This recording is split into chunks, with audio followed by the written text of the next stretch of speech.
पढ़ो। बाबू जी, ये first page का वो नंबर भेजना तो बड़ा तो साफ नहीं दिख रहा उसमें। पीओए नंबर नहीं है वो डॉक्यूमेंट आई है करके दिखा दो।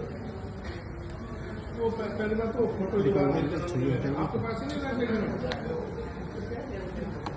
घर दो बार भेजिए INR JP 86 क्या लिखा है 1,30,050 बता दो नहीं मुझे बस देने वाले